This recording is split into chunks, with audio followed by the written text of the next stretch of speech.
अयोध्या सरयू नदी, बद्रीनाथ अलकनंदा नदी, गोरखपुर राप्ती नदी, श्रीनगर झेलम नदी, इलाहाबाद गंगा यमुना नदी, मथुरा यमुना नदी, वाराणसी गंगा नदी, लखनऊ गोमती नदी, जौनपुर गोमती नदी, सूरत ताप्ती नदी, दिल्ली यमुना नदी, हैदराबाद मूसी नदी,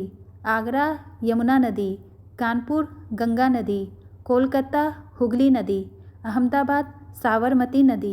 हरिद्वार गंगा नदी, नासिक गोदावरी नदी, लुधियाना सतलज नदी, जबलपुर नर्मदा नदी, पटना गंगा नदी, फिरोजपुर सतलज नदी, कुर्नूल तुंगभद्रा नदी, सोकोव घाट ब्रह्मपुत्र नदी, कन्नौज गंगा नदी,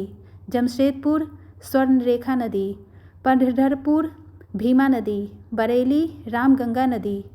जगदलपुर इंद्रावती नदी, डिब्रूगढ़ ब्रह्मपुत्र नदी, कोटा चंबल नदी, कटक महानदी, नासिक गोदावरी नदी, श्रीरंगपट्टनम कावेरी नदी, संबलपुर महानदी, उज्जैन शिप्रा नदी, ओरछा बेतवा नदी, बैतूल ताप्ती नदी, विजयवाड़ा कृष्णा नदी, तिरुचिरापल्ली कावेरी नदी, गुवाहाटी ब्रह्मपुत्र नदी।